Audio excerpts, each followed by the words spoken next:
presenta.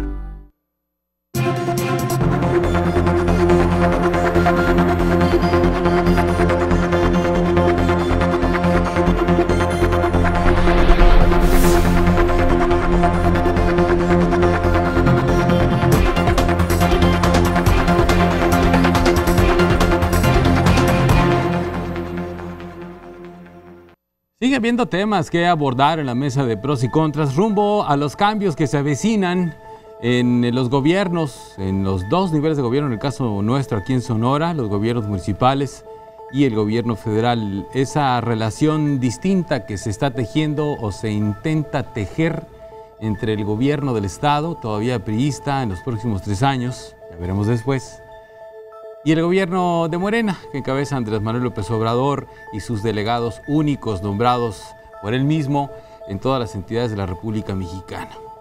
Varios gobernadores han expresado su opinión sobre esa figura de delegado único, virrey, o como le llaman algunos, pues con tanto poder, un solo hombre. Bueno, ya lo veremos. La gobernadora Claudia Pavlovich reaccionó de manera distinta a la que reaccionaron otros gobernadores cuando se les preguntó su opinión sobre ese tema. Vamos a recuperar ese tema y vamos a ver de qué manera, o si se asoma en eso alguna señal de oficio político en el gobierno del estado y en el gobierno federal, el próximo, el de López Obrador, para llevar una relación pues, más o menos tersa con los gobernadores que no sean emanados de su partido, que son la mayoría. Esa es una.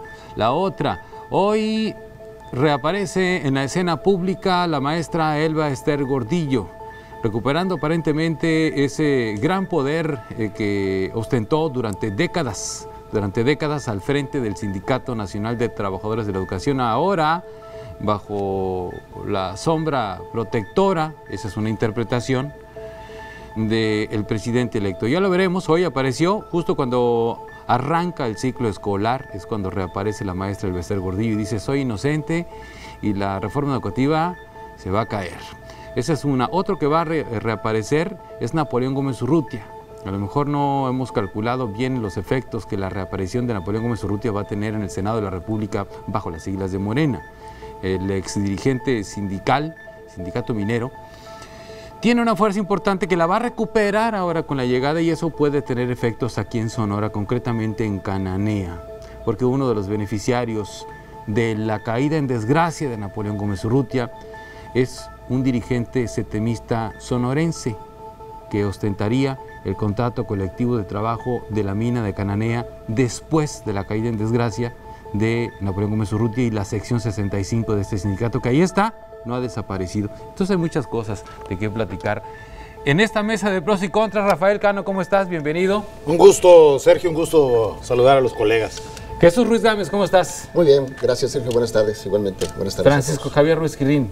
A sus órdenes. Bienvenidos los tres. Buenas tardes, buenas noches. Y muchas gracias. Quiero recordarles también que esta mesa de pros y contras se transmite todos los lunes a las 9 de la noche por la señal de Televisa Sonora, y hay una retransmisión en la red estatal de Televisa Sonora los sábados a las 9 de la mañana. En red estatal los sábados a las 9 de la mañana, así que buenas noches si nos ven el lunes, o buenos días si nos ven la retransmisión el sábado a todo el estado de Sonora. Bueno, son varios temas los que hemos puesto sobre la mesa a reserva de lo que ustedes quieran poner. ¿Qué agrega, Rafa? No, pues ya con lo que tiraste aquí de pronto, o sea, nos hiciste bailar así un zapateado a balazos. ¿Por qué? Ya con eso es más que suficiente. Bueno, a ver, vamos a empezar, si quieres, por el tema de hoy, que es el tema de la reaparición de la maestra Elba Ester Gordillo en regreso a clases. Pues no creo que sea coincidencia, obviamente. No es casualidad. No es casualidad, ella es maestra, le entiende bien esos temas, guarda muchas lealtades al interior del CENTE todavía. Entonces, ¿cuál sería tu primera lectura de esto? Bueno, primero que nada, cuando sale, desde el momento en que sale en libertad, ella anuncia que sería el día 20, cuando hablaría, que daría una exposición, que sentaría una postura sobre su destino. O sea, ya sabía desde antes que este día, justo en el inicio del ciclo escolar, al menos en el nivel básico, ella estaría hablando y estaría dando nota. Todos sabíamos también que desde las elecciones del año pasado en el Estado de México, la maestra había hecho una alianza con con Andrés Manuel López Obrador, con Morena, que estaba ahí. Desde que con la maestra Delfina. Así es, sí. Desde que estaba la maestra Delfina. Y en otras entidades, familiares de la maestra, que eran los puentes con el equipo de Andrés Manuel, que negociaban, que operaban políticamente en diversas entidades. Eso ya se sabía. Ahora, la liberación de la maestra se presenta justo después de las reuniones que han sostenido el propio presidente electo con el presidente saliente Peña Nieto. No sé si ahí se pactaron o no, pero a partir de eso, la maestra sale y dice del acuerdo ahí del juzgado que pues no hay tal ilícito de defraudación y lavado de dinero que no se le comprobó. Que no se le comprobó, etcétera, etcétera. Y lo primero que anuncia es, porque lo anuncia ella, la cancelación. Salí libre, dijo, literal, y se cayó la reforma educativa. A los minutos, a la hora, el presidente electo, el presidente López Obrador, también señala, se cancela la reforma educativa. ¿Casualidad? De ninguna manera. Jesús Ruiz. A ver, yo pongo tres puntos. Primero, en el caso del Bester, no me cabe la menor duda de que esta señora pues sí manejó muchos cientos de millones de pesos o miles de millones de pesos de las cuotas del sindicato. Se daba la gran vida, eso está documentado, ¿verdad? Tampoco tengo duda de que ella fue encarcelada por una decisión meramente política y de Estado, ¿no? O sea, a final de cuentas hicieron un caso, o sea, supuestamente nuestras leyes dicen que al año no debe estar ya resuelto y con sentencia. Alguien pues tuvo 5 años y 5 meses en cárcel y todo para que a final de cuentas dijeran no tenemos nada. Y sin sentencia. Y sin sentencia, por supuesto. Bueno, eso no. Segundo, no me cabe la menor duda también de que la liberación de ella fue un acuerdo entre López Obrador y Peña Nieto, que Peña Nieto le está concediendo todo a AMLO, ¿no? Es decir, hubiera sido un aspecto muy negativo para AMLO llegar y liberar a la maestra, porque así como dices ahorita, de que sí tiene muchos seguidores, también tiene muchos detractores. Sí, claro. Al Bester no la querían en el sindicato, es la verdad. O sea, era muy fuerte, tenía muchos seguidores en la cúpula, pero los maestros no querían al Bester, ¿verdad? Ok. Bueno, entonces yo creo que fue un acuerdo entre ellos de decir, ya de salida lo sacas y ya no... Peña Nieto le hace el favor de liberarla para que se la carguen a Peña Nieto, que tú ya la se va. tú la sacas, ¿no? Sí, no, y no me la dejes a mí, pues, sí. Nunca, ¿no?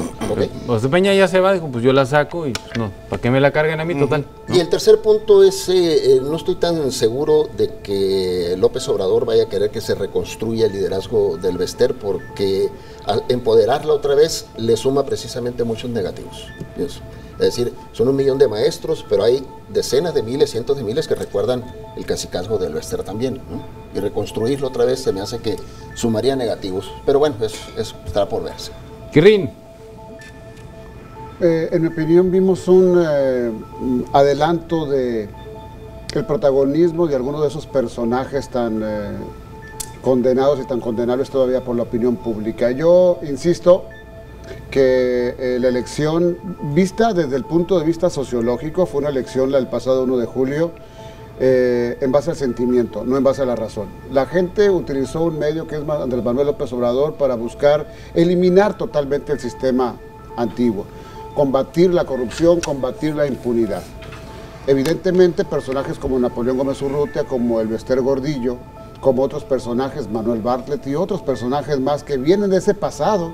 Pues caramba, Ignacio Valle Fernández fue secretario particular de Echeverría, con 80 años ahí está ahora, en ese nuevo organismo que fusiona Liconza y Diconza, vaya pues, pero creo yo que va a dejar Andrés Manuel López Obrador que estas personas se abran, pero yo no creo que las avalen del todo, yo no creo que tengan totalmente su aprobación.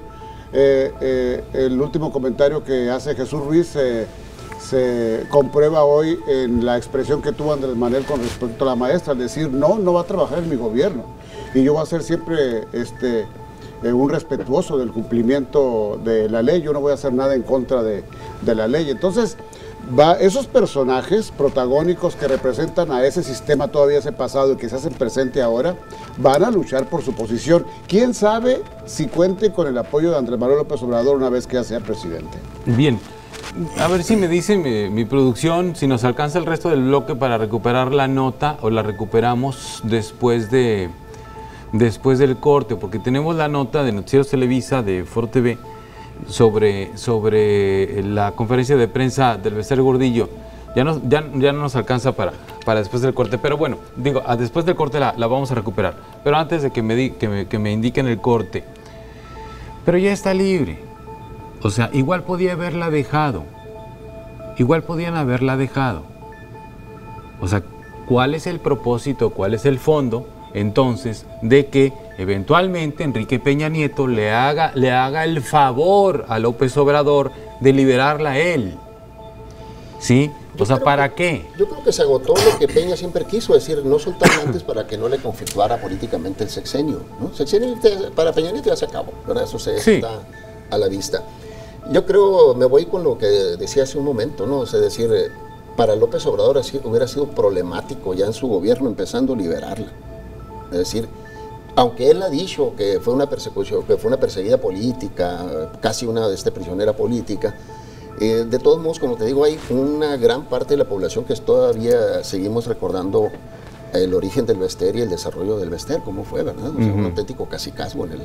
Sí, pero además en el anuncio, en la reaparición de ella, que entre paréntesis se reaparece con un lenguaje corporal impensable, que venga de un sufrimiento tras las rejas, ¿no? No, se ve fresca. Sí, no se le ve la enfermedad. No, se ve rejuvenecida. Es que realmente no estaba en la cárcel, ya tenía más de 2 años. Estaba en su departamento en Polanco, en la Ciudad de México. Y ella tiene por ahí 72, 73 años de edad. Fíjense, y no es un departamento del Infonavit, ¿no? Fíjense cómo se quedó con el estilo y la forma de hacer las cosas en los tiempos pasados. Ella, sabedora de esa rueda de prensa en Los Pinos entre el presidente constitucional y el presidente electo, ella anunció, como bien dijo Rafa Cano ahorita, el derrumbe de la reforma educativa. Ella lo anunció antes que Andrés Manuel López Obrador. Lo subrayó, vaya. Sí. Pero dijo, hey, me dejaron libre y se cayó la reforma educativa. Evidentemente yo regreso a este liderazgo porque este sufrimiento que tuve yo en la cárcel no fue solamente mío. No, me acompañaron todos los maestros del país. Yo no recuerdo en Sonora que Fermín Trujillo o uno de los Mires aquí, Duarte o algo, hayan ido a visitar a la cárcel. Nunca hubo una manifestación pidiendo la libertad. Manolo Madero, ¿no? Jamás la visitaron en la cárcel. En la cárcel no. Bueno, pero el único que la defendió fue Manolo Madero, a capa y espada, siempre, ¿no? Yo difiero en algo aquí cuando dicen, es que el presidente López Obrador a lo mejor pensó que los negativos, los puntos negativos que le suma, si en campaña no le importaban los negativos, y sumaba y se impuso, pues ya como presidente, la verdad es que lo vemos todos los días diciéndose una cosa, diciendo otra, o sea, sumando negativos y luego desumándolos, restándole, poniéndole. Eso de sumándolos. Bueno, por eso. Vamos a ir a un corte y regresamos porque ya estamos sobre el tiempo. Corta la libertad de expresión. Sí. Censura.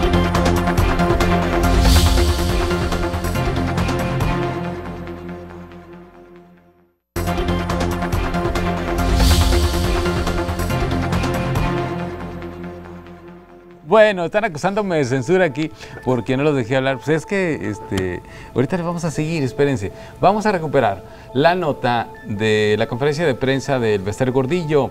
Es la mañana de este lunes 20 de agosto. Comunicado, ¿Sí? Perdóname, porque dijo, no, perdónenme, yo determiné que no me hicieran preguntas. Se lo agradezco. Bueno, esa es una comunicación, sí, cierto, ¿no? Sí. Y le hicimos caso, además. Sí. Bueno, le hicieron caso. A ver, vamos a verla. Después de estar sujeta a un proceso penal por más de 5 años, el Bester Gordillo reapareció en público. Aquí tienen la imagen que ha predominado durante más de 5 años con respecto a mi persona. Y es producto de una persecución política, de acoso e injusticia. Es el producto de un expediente basado en mentiras y acusaciones falsas para hacerme ver culpable de algo que no cometí. Soy inocente y muestro a ustedes lo que justifica judicialmente el acuerdo. Recuperé la libertad y la reforma educativa se ha derrumbado. La profesora Elba Ester Gordillo reprochó que fuera utilizada, dijo, como chivo expiatorio. Lamento que nos hayan responsabilizado de la compleja situación educativa del país, cuando la mayoría de los maestros hacen lo mejor que pueden con las herramientas insuficientes que el gobierno les da. Se prefirió gastar en propaganda que invertir en un programa efectivo que calar a fondo en mejoría de la educación de nuestro pueblo. Lamento también que algunas actitudes que se me atribuyeron hayan contribuido a que fuéramos un blanco fácil, un chivo expiatorio al que se le culpó de todo, pero que sobre todo lamento que quienes debían defenderlos no lo hicieron y nos traicionaron. Afirmó ante familiares, amigos y algunos simpatizantes que actualmente el Sindicato Nacional de Trabajadores de la Educación atraviesa por lo que llamó la autodestrucción. El Sindicato Nacional de Trabajadores de la Educación ha vivido una larga y compleja historia, pero nunca antes se había enfrentado a la autodestrucción como resultado de la abyección. En cada rincón de México, en cada escuela pública, se percibe la crisis sindical. Se exige un sindicato fuerte y unido. Elba Ester Gordillo habló sobre lo que viene. En mi caso, ejerceré mi libertad, consciente que mi lealtad y mi lugar siempre ha estado y estará al lado de los maestros y las maestras de México y de la defensa de la educación pública de excelencia. En lo inmediato me debo a los míos, quienes padecieron mi ausencia sin que esto implique abandonar mis convicciones. La vida continúa. Nuestra integridad es nuestra fortaleza. Vayamos todos unidos, con la frente en alto, a esta gran hazaña que el México de hoy nos exige. Unidad, responsabilidad, integridad, palabra veraz, compromiso con la gente y amor por nuestros niños, por nuestros jóvenes. ¡Arriba los maestros y maestras de México! Muchas gracias. Concluyó este mensaje sin preguntas en un hotel de la zona de Polanco de la Ciudad de México. Afuera, personas que dijeron ser maestros jubilados se manifestaron en contra de Elba Ester Gordillo, utilizando cartulinas que mostraban su inconformidad por su reaparición. Mario Torres, Noticieros Televisa. Bueno, yo creo que es innegable la capacidad histriónica de la maestra, ¿no? Que no la pierde. Sí, pero vive su mundo, pues. Ella tiene su propio mundo. Habla, sí utiliza a México, utiliza a los maestros en el idioma para dejar un mayor impacto, digamos, sensible, pero esencialmente ella habla de ella misma, de su actitud, de sus retos personales. Tiene 72 años de edad y desde luego con un costal de agravios que está dispuesta evidentemente a ponerlo sobre la mesa e ir caminando sobre ellos para en su momento cobrar venganza, sin duda alguna. Bueno, me queda clara la megalomanía de la maestra, ¿no? O sea, quienes padecieron mi ausencia, ¿no? O sea, quienes sufrieron porque yo no estuve ahí, pues la verdad que yo dudo que sean muchos, la verdad. O sea, son muchos tomando en cuenta que pues es 1 millón de maestros y no sé si sean decenas de miles los que lo sigan, porque sí, obviamente sí tienen por intereses o lo que sea, tiene seguidores. Pero quería apuntar que no ha habido un solo maestro o un solo exdirigente del CENTE que se pueda levantar. Me queda claro, ahorita le escuché ya todo el mensaje de que ella sí va a tratar de recuperar la dirigencia del CENTE y que para eso va. No estoy tan seguro que lo pueda lograr. O sea, no he visto pues un ex dirigente del CENTE que se pueda reconstruir y volver a recapturar, vamos a decir, la dirigencia sindical. Ahora seguramente, perdón, está platicado con López Obrador. Algo acordaron en ese sentido. Pues mira, ¿no? Pero lo que se aprecia del Bester ahí es lo mismo que podríamos decir de López Obrador. Es un lenguaje totalmente populista, megalómana, señalando de abyectos y vendidos a los líderes actuales porque no están con ella. O sea, hay una mafia del poder también en la cabeza del sindicato actual. Los maestros pobrecitos cómo sufrieron, porque yo no estaba con ellos. O sea, esa versión de la Dalí, del líder paternalista que cuida con celo de sus agremiados, y cuando él no está, cuando él falta, cómo sufren, cómo padecieron, como decía la maestra. Entonces, lo que se aprecia en el lenguaje, en la expresión, en el discurso, es simplemente que está jugando con el mismo discurso que ha jugado el presidente Andrés Manuel. Yo no sé si vaya a ser el intento de recuperar el CENTE. Lo que sí me queda claro es que al menos no se ha visto ese CENTE que ella dice que está en crisis. No se ha visto ese CENTE donde haya una revolución interna, un movimiento interno para levantarse en contra de los dirigentes actuales. Eso no se ha visto. Además, la caída de la reforma educativa tiene muchos padres, ¿eh?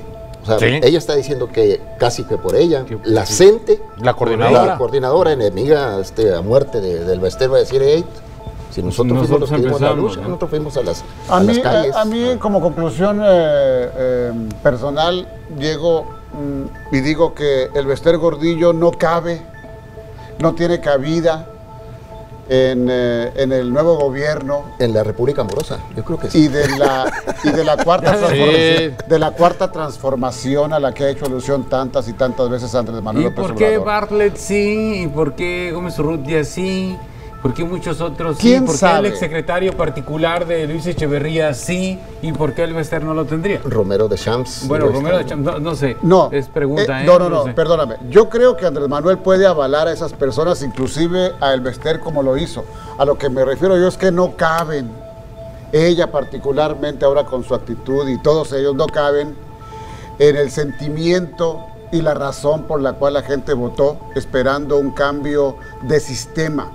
Sería incongruente, pues. O sea, no caben. Yo insisto, no caben en los yo insisto, no se ha visto esa intención de realmente cambiar. O sea, si quieres cambiar, quitas a Bartlett o no pones a X o Y. Sí, porque en el discurso de Morena... No te traes a Napito aquí a recuperar un sindicato. Trasladado a todos los estados eso. Oye, ¿qué no entienden los gobernantes actuales la voluntad de Juan Pueblo en las urnas?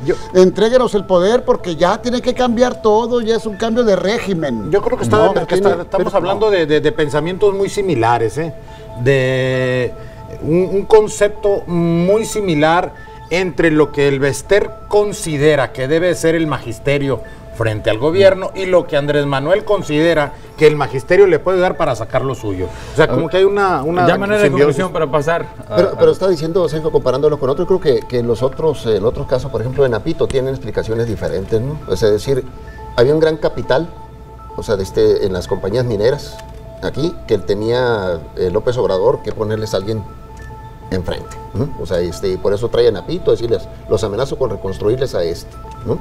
Que está, pues obviamente, enojado con las grandes empresas, los hace culpables de su exilio, etcétera, etcétera. Eso, falta ver lo de Ovalle, pues sí, o sea, la verdad es que ahorita las nuevas generaciones no tienen la menor idea de quién es, ¿verdad? Pero es un tipo que viene... Bueno, eso puede ser una apuesta, ¿no? O sea, es gente de muchos años atrás que las nuevas generaciones no conocen y entonces no le implica ningún costo político al observador tenerlo donde lo ponga. Sí, pero ¿dónde está el cambio de sistema? Mira, ¿por qué nombra a Ignacio Valle Fernández? Porque el primer trabajo en el servicio público de Andrés Manuel fue en el Instituto Nacional Indigenista, cuando Valle era director general en el sexenio de José López Portillo. ¿Ese es el cambio de régimen? Os digo que no caben estas figuras y esos protagonismos en este cambio. Que lo vaya a hacer, que lo vaya a dar, pues ya lo veremos. Hay que darle el beneficio de la duda, ¿no? Ahora, que la borrachera sigue adelante. Que no lo conozcan las nuevas generaciones no quiere decir que no esté registrado en una historia relativamente reciente. Así es, ahí están los registros de quiénes fueron y con quién trabajaron. Es cuestión simplemente de volverlos a presentar, no sé si sean impresentables o no, pero ahí están, y es el mismo caso de la maestra. Muchos de los muchachos que hoy votaron no la conocieron. La maestra, cuando cayó a la cárcel, algunos tenían 13 años, 12 años. Sí, pero digo, no estaban en las boletas, o sea, pero sí entiendo que fueron por destino. Bueno, tenemos que ir a un corte y vamos para seguir con los líderes redimidos. Napoleón Gómez Urrutia, el líder minero que ahora es senador plurinominal electo por Morena, va a llegar al Senado de la República después de muchos años exiliado en Canadá, con un pleito muy fuerte con el gobierno federal, con las grandes mineras, miles de millones de dólares de por medio en esas empresas, pero aquí en Sonora yo sí lo pondría ahí sobre la mesa, porque vale la pena. En Sonora hay una sección de ese sindicato que dirigía Napoleón, la sección 65, que queda afuera y entra otro sindicato que dirige Javier Villarreal Gámez, dirigente de la CTM en Sonora, diputado del PRI saliente. Entonces esto va a tener un efecto también aquí, independientemente del efecto nacional. Vamos a un corte.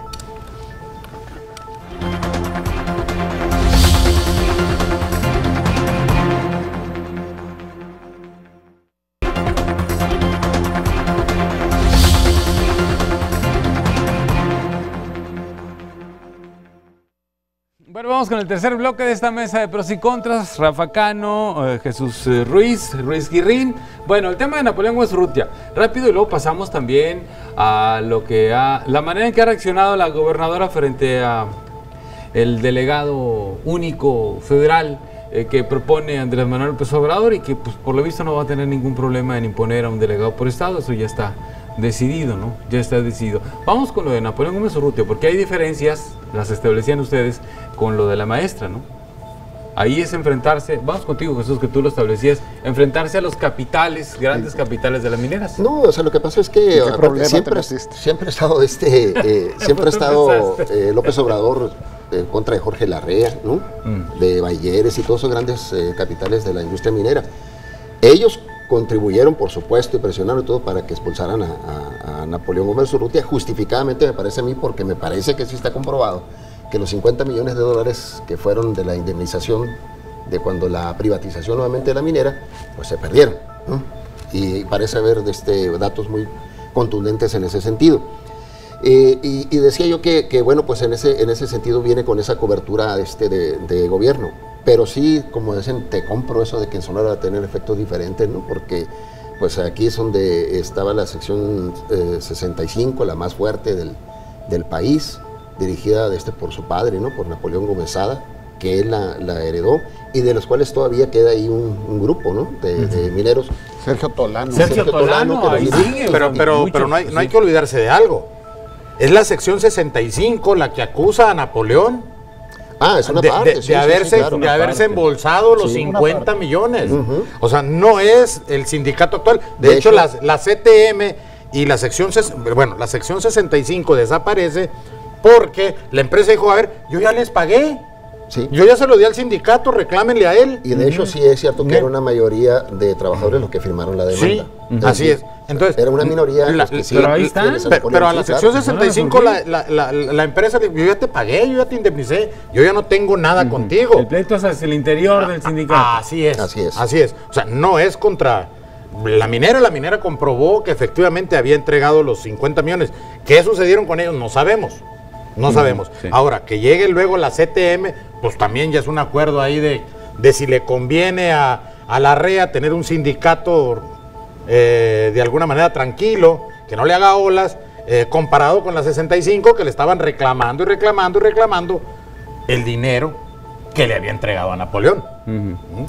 Sí, o sea, ahí también va a venir cuál va a ser la directriz en esa parte de su relación con los empresarios, ¿no? O sea, decir, te dejo regresar, te doy la posición política a Napoleón, pero le van a permitir que vuelva otra vez y que tenga un enfrentamiento pues, valga la redundancia, frontal contra Jorge Larrea, por ejemplo. Digo, no, la verdad que también está por verse. Yo creo que el problema de Napoleón Gómez Urrutia es Napoleón Gómez Urrutia. Sin duda alguna es un delincuente. Yo creo que hay varios juicios que establecen elementos como pruebas para establecer que dispuso, si no exactamente de los 55 millones de dólares, sí es 53, ¿no?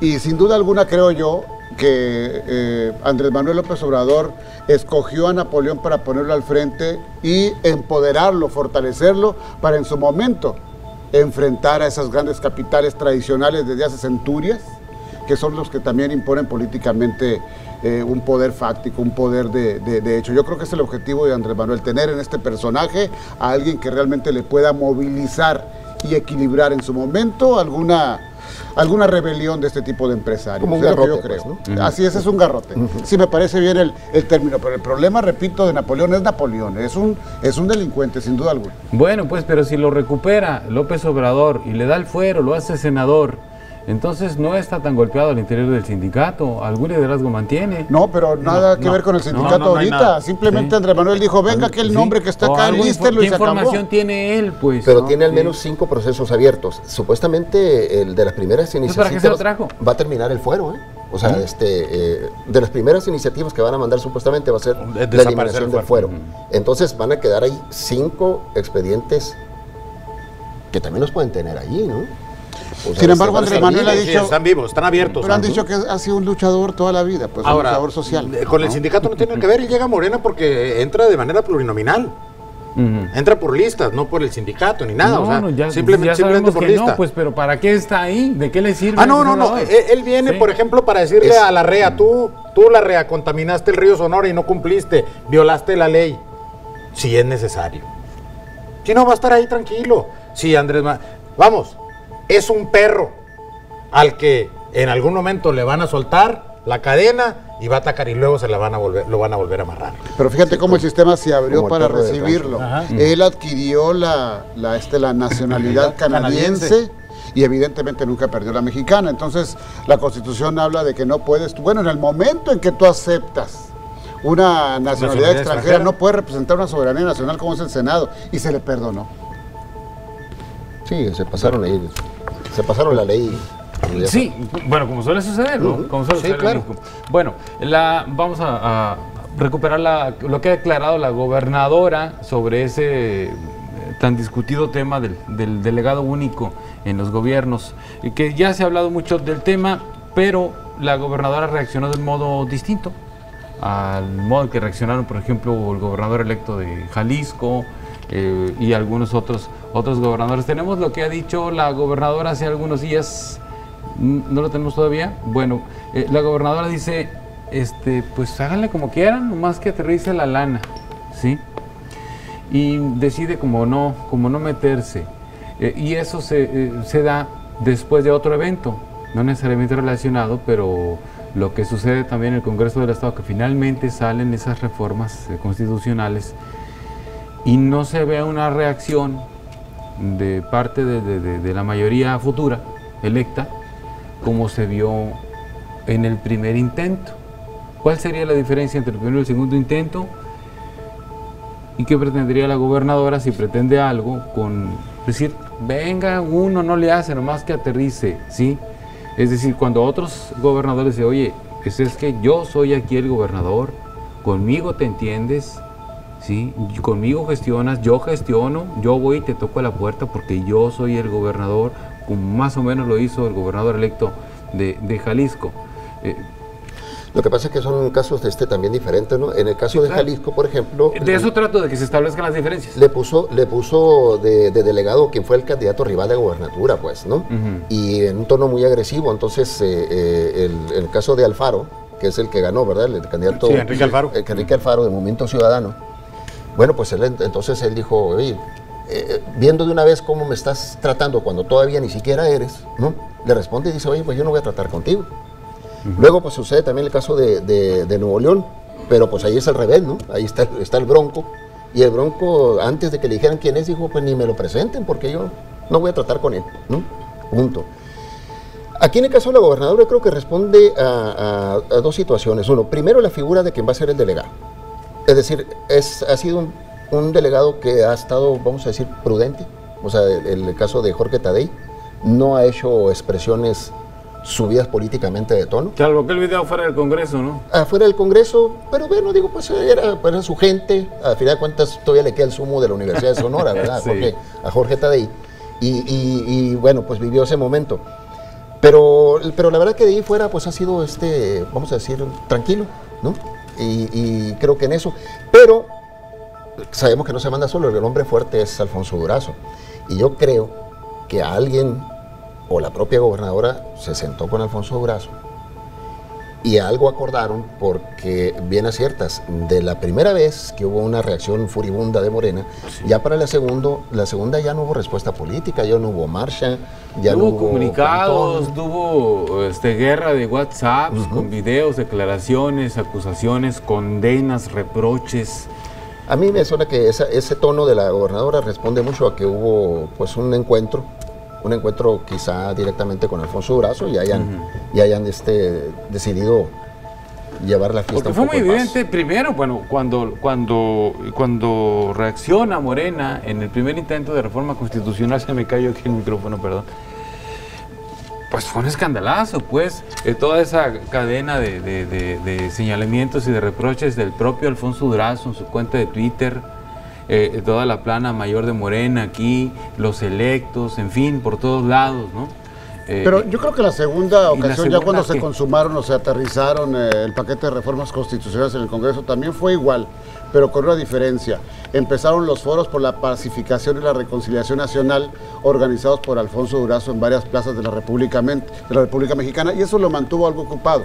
Yo no veo a la gobernadora enfrentándose de ninguna manera al presidente o al futuro presidente de México, Andrés Manuel López Obrador. Y su caso no es efectivamente como el Bronco o como el de Enrique Alfaro, que caramba le pusieron como representante a Carlos Lomelí, ¿verdad? Que fue su adversario allá de Morena. En este caso, el comentario, no, yo no creo que haya hecho un pronunciamiento especial sobre el delegado, sobre Jorge Tadei Bringas específicamente. Dijo, sí, bueno, lo importante para mí es que llegue recurso. Y si de esta manera va a llegar más recurso, pues sea bienvenido. Es que se le preguntó, o sea, no citó una conferencia de prensa para un posicionamiento oficial. Una clásica entrevista banquetera. Sí, así es. Pero, pues, lo mismo, sí, es la respuesta que dio. Pero pues, yo no veo a la gobernadora diciendo, improvisada. yo no estoy de acuerdo con el delegado, sí, yo no estoy de acuerdo con no, lo que pero es que eso nunca lo ha dicho ella. Sí. O sea, yo no veo haciendo eso a ella, pero sin embargo, a lo que me refiero es que no es una respuesta improvisada. Va a tener un presidente de la República que no es de su partido. Va a tener un Congreso del Estado de Sonora con las 2/3 partes de sus adversarios de Morena. Ella se va a convertir de un día a otro en gobernadora opositora de la oposición. Entonces yo creo que apenas y sucedió positivamente para ella lo que pasó en el Congreso del Estado, porque está obligada a lograr los equilibrios entre las distintas fuerzas políticas. El primer intento, cuando ella retiró el paquete de reformas para decir que se socialicen más, yo creo que fue un cale, como se dice, una prueba de lo que venía o de la intención que no la han ocultado algunas personalidades de Morena, humillarla, derrocarla, hacer finalmente que les transmita todo el poder. Yo creo que al final, repito, ella de alguna manera logró un equilibrio hasta este momento, pero no la veo enfrentada nunca. Bueno, yo creo que primero se pega y después se soba. Y en el caso de la gobernadora, cuando suceden las reformas, fue el sope o el zape, y después la sobada es que lleguen los recursos y que lo distribuya quien sea, con que lleguen a los sonorenses, con eso me doy por bien servida. A final de cuentas, con esa declaración, es ganar, ganar. ¿Por qué? Porque pues ahora, señores, si hay corrupción, será ya. Si el recurso no aterriza, será ya, ¿eh? Si hay algún problema, ya no es el Estado. Todo es... Díganle a Tadei. Díganle a Tadei. Y claro, ahorita lo decía muy bien Jesús, no Tadei es un gerente, el verdadero poder de Morena en Sonora se llama Alfonso Durazo. No es con Tadei con quien la gobernadora deba de quemar la pólvora. Si va a acordar o si va a haber pleito, será con Alfonso Durazo. Tadei estará ahí como una figura muy importante del gobierno federal, administrando recursos, pero es más como un gerente. ¿Por qué? Porque el señor Durazo va a estar en la Secretaría de Seguridad atendiendo los problemas de la seguridad pública, y alguien tenía que operar aquí, alguien de sus confianzas, y ese es el señor Tadei, y creo que lo va a hacer bien, y él mismo se ha manejado de una manera relativamente prudente, mandando también mensajes de comunicación, puentes de diálogo, tranquilo, no se ha conflictuado, salvo esa ocasión en el Congreso, que insisto, ahí fue el zape y luego vino la sobadita. Ahora, lo de la construcción de los llamados virreyes todavía está por verse, ¿eh? O sea, decir, nadie conoce mejor la administración pública que ellos, que los que están gobernando, ¿no? Es decir, entonces, saben bien cuáles son los verdaderos alcances que pueda tener la figura del representante único. En términos prácticos, realmente la concentración de recursos es una figura, eso no creo que se vaya a dar.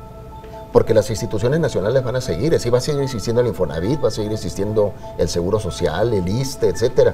Van a seguirse manejando los recursos por las delegaciones. Lo que van a hacer es desaparecer las figuras. Tiene mucho de populismo también eso. Es decir, a final de cuentas, el delegado del ISSSTE va a desaparecer, pero va a quedar un director general, hombre. O sea, no pueden pensar que Jorge Tadei va a andar atendiendo luego que si salió un parto mal en el IMSS, ¿no? O sea, o que faltan o las cuestiones de telecomunicaciones, sí, que no saben nada. Sí, pues. Sí, o que los puentes en la carretera, ¿no? O sea, cayó un puente, ahí va a andar Jorge Tadei ahí con la cinta, y pues no, ¿verdad? O sea, pero tampoco podemos ser tan ingenuos, pues es una representación política, Jesús. Ah, no, claro. No es una representación administrativa, es una representación política con objetivos de control desde el centro y quizá electorales. Para mí lo que viene y la figura donde yo lo veo, al verlo en la Secretaría de Bienestar, al verlo ahí, para mí que Morena es un partido sin estructura. Se va a hacer la estructura. Es un partido sin estructura real. Tuvo votos, pero no tiene estructura. Lo que va a suceder es que estos delegados van a trabajar en los programas sociales para ir construyendo esa estructura. La receta del PRI. Pues, sí, lo mismo. La misma receta del PRI. Sí, exactamente. Político electoral. Exacto, o sea, no quiero parecer ingenuo en eso, me queda muy claro que es una cuestión de tipo político. Pero no podíamos ser ingenuos. Es que puede ser ingenuo uno pensando. Todos oímos. Sí, yo oí clarito. Todos oímos clarito. Puede pasar uno por ingenuo, pues pensando que no va a ser un ariete político. Claro que sí, pues para eso es. Sí. ¿No? Para eso es, o sea, esa es la realidad. Pero en términos prácticos, que pueda hacer una agencia superpoderosa al nivel del gobierno del Estado, como lo plantean unos, yo realmente no estaría por ver. Yo creo que el mejor ejemplo de que es una estructura político-electoral es precisamente el hecho de que los candidatos que perdieron son los candidatos de Morena a las gubernaturas, son los que están al frente. También Javier Corral allá ya dijo, oye, no. Me pusieron En Querétaro, el gobernador electo de Querétaro dijo, oye, me estás poniendo al mismo que perdió, pues ¿de qué se trata? En todo Estado de México a la maestra. Así es, en todo. A Delfina, o sea. Entonces, ¿qué te está diciendo eso? A ver, las estructuras que nosotros teníamos, si son pobres o son muy fuertes, bueno, vamos a afianzarlas, vamos a apuntalarlas, vamos a construirlas para darle a Morena militancia. Estructura, sí. ¿Sí? Capacidad de movilidad que no la tenía. No se van a llamar seccionales, a lo mejor se las llaman de otra forma, pero pues, que no pues del van a PRI, ser lo mismo. Pues van a ser los pasos, las aves, los seccionales, como quiera llamarle. Sí, exacto. O sea, al final de cuentas van a empezar a surgir toda esa estructura que va desde los coordinadores municipales, las morenitas, no sé qué los coordinadores de las colonias, los liderazgos, etcétera, y vamos a empezar a ver entonces agrupaciones de transportistas, agrupaciones Qué lamentable. invasores Bueno, Me estás mencionando mucho porque no es un cambio de, por eso, pero de sistema. Si cambio de régimen, salte tú para ponerme a ver. Pero dijimos que no fuéramos ingenuos, ¿no? ¿A poco tú sí creíste en la cuarta transformación? Estoy diciendo que la República Morosa va a ¿Tú sí crees en la República Morosa? Probable, pues. Es decir, entonces el escenario probable que ustedes están dibujando es que igual vamos a ver lo mismo, pues. Es decir, es que son los mismos.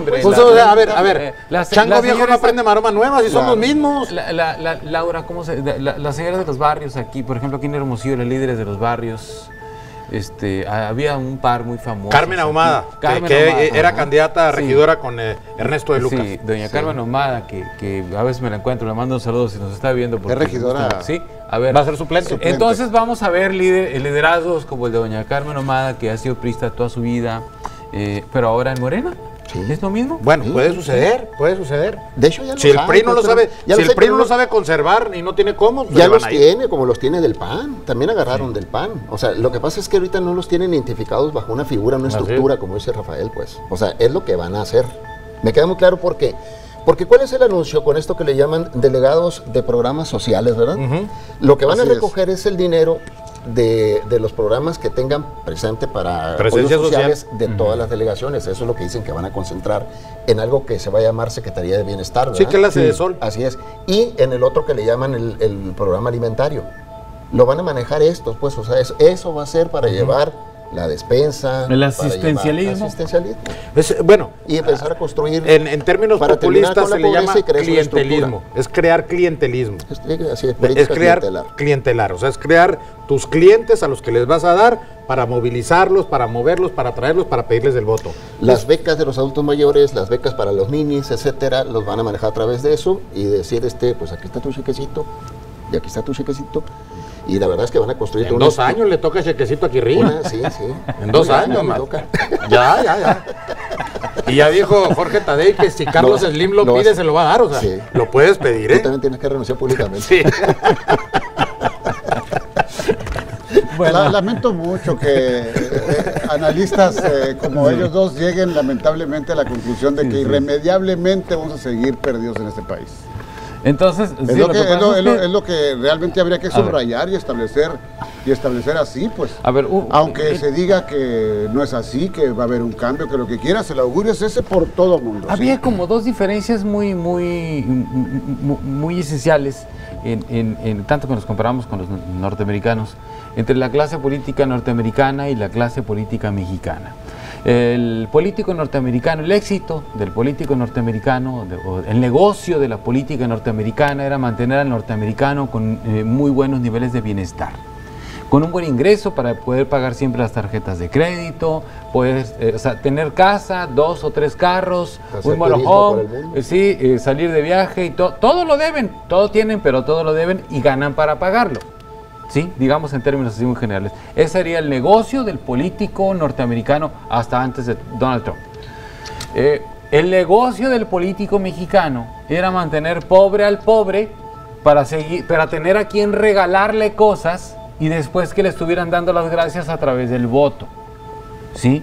Esas, digamos, eran las diferencias esenciales entre un modelo de hacer política y otro. Allá mantenerlos bien para que siguieran votando por ellos, y aquí mantenerlos mal para que siguieran votando por ellos. Entonces lo que ustedes están planteando es que el modelo de negocio político, por decirlo de algún modo, en México no cambiaría, seguir manteniendo pobre al pobre para seguirle regalando cosas y que ahora vote como votó tantos años por el PRI y incluso por el PAN en algún momento y ahora por Moreno. Ojalá nos equivocáramos, Ojalá nos equivoquemos. Ojalá nos equivoquemos, pero la historia reciente, la historia de otras naciones donde han decidido caminar por la senda populista, nosotros lo decidimos como México, es que no solamente los pobres siguen ahí, sino que han aumentado.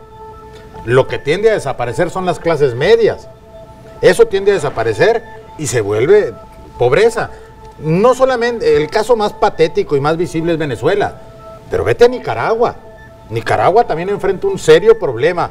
Bolivia. Vete a Bolivia, ¿sí? Donde también hay problema. Ecuador. En Argentina, Ecuador. Entonces, en Chile también vivieron una etapa, Brasil con Lula da Silva. Ahora estamos nosotros. Pero también en los Estados Unidos hay populismo. El presidente Trump es populista, nomás que es populista, porque el populismo no es una ideología. El populismo es una forma de acceder al poder. ¿Sí? Allá es un populismo de izquierda, pero de una izquierda muy bananera, sí, diferente. Y acá nosotros hablamos de una izquierda que viene de la conferencia de Río y del grupo de Río, etcétera. Del Foro de Sao Paulo. Del Foro de A Sao ver, Paulo. Aquí la cuestión es, ojalá que nos equivoquemos y que realmente el modelo de López Obrador y todo eso sirva para construir más clase media, porque eso es el éxito. Es decir, pasar de los pobres, que dejan de ser pobres y que pasen a ser clase medianos. No lo han logrado los regímenes que hemos tenido. ha habido mejoras y luego caídas, suben y bajan, etc. Pero a ver, Pero le lo dudo, otorgamos, lo dudo por eso, que le lo vean. otorgamos el beneficio de la duda a Andrés Manuel López Obrador ante la víspera. El ¿Le beneficio- concedemos el beneficio de la duda? No, el Tú se lo beneficio de la otorgas, duda, sí. Porque en el discurso hay que irse imponiendo poco a poco a que va a haber buenos y malos. Los buenos siempre van a ser los pobres. Los pobres siempre van a tener la razón. Y cuando vengan las desgracias, los culpables van a ser o los ricos, o los que opinan en contra del gobierno, o los Estados Unidos, ¿me explico? Ese va a ser el... Es que Bueno, había que eso salir tú ya lo ese estás sentido. viendo. Eso tú ya lo estás Por viendo. eso. Ahorita los Entonces- pobres pueden opinar hasta de lo que no saben. Bueno, Podemos por opinar eso. de un aeropuerto, si se construye o no. Bueno, por eso. Bueno, por eso. Hay eso cosas es muy politiquería Ah, bueno, barata y pero- es pero ahí populismo está. de Bueno, Pero ahí Colorado. está. politiquería Sí, barata, sí. pero Pero ahí hay está. que irse acostumbrando a eso, A eso. o a lo mejor y México cambia y dejamos de ser lo que somos Pero por- para mejorar a partir del 1 de diciembre. ¿Por qué hay que irse acostumbrando? si Yo ya no está, veo pues? que pueda, Por desgraciadamente. eso, ¿no? no o lo sea, veo. están muy fatalistas. De plano ven que se va a Bueno, poner insisto, así. ojalá nosotros estemos cometiendo un error de apreciación. Ojalá, al menos yo de mi parte, ojalá esté equivocado. Nada me daría más gusto que eso. Pero por lo que se aprecia, por lo que vemos en el día a día, de un gobierno que todavía no lo es. Y entonces vemos que sube, que baja, que sube, que baja, que quita, que pone, que un día ¿No hay dice señales positivas? y otro se desdice. ¿No hay señales positivas? Hay anuncios, Hay señales, claro. Yo creo que hay, no. hay deseos. A ver. Hay un rosario de deseos. Hay buenas intenciones. Así es. Es que Vamos a ver si las cristalizan. es que, a ver, ¿es posible hacer todo lo que dice López Obrador? Yo digo que no. Yo digo que no es posible hacerlo como él lo está diciendo. Pero tampoco me extraña, o sea, los políticos todo el tiempo dicen cosas y no las cumplen o no las van a cumplir totalmente. Entonces, yo pienso que López Obrador va a padecer lo mismo, ya lo dijimos, yo lo sostenía en programas anteriores contigo aquí, va a padecer lo mismo de todos, el desencanto.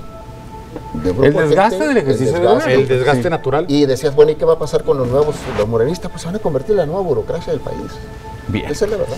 Bueno, pues ya se nos acabó el tiempo. Ver un comentario final, gabinete estatal. ¿Quién sabe y quién se queda? Bueno, no sé quién se vaya ni quién No, se pues, quede. pronóstico. No, yo creo que habrá movimientos. Primero que nada, el que sí se va, te lo garantizo, no sé si es del gabinete, no es del gabinete, es el dirigente del PRI. Gilberto Díaz se va. Jesús Ruiz, ¿quién Yo se va? pienso ¿Quién que se no va a queda? haber cambios. ¿No va a haber cambios? ¿Ni en el informe? ¿No? No veo yo, la verdad no veo. Yo no veo animosidad para hacer cambios. Yo creo que la facultad evidentemente los tiene la gobernadora. Yo creo que ella está actuando en base a su agenda. No tiene Sí, ganas, pues no tiene en su intención. agenda, y los cambios los va a hacer cuando los considere ella conveniente. ¿Cuándo va a ser conveniente? Cuando su agenda se lo Muchas permita. gracias a los tres. Gracias a ti, Muchísimas César. gracias. Gracias a ustedes también por acudir a esta cita los lunes a las 9 de la noche en la mesa de pros y contras y los sábados en la retransmisión estatal a las 9 de la mañana por Televisa Sonora. Muchas gracias.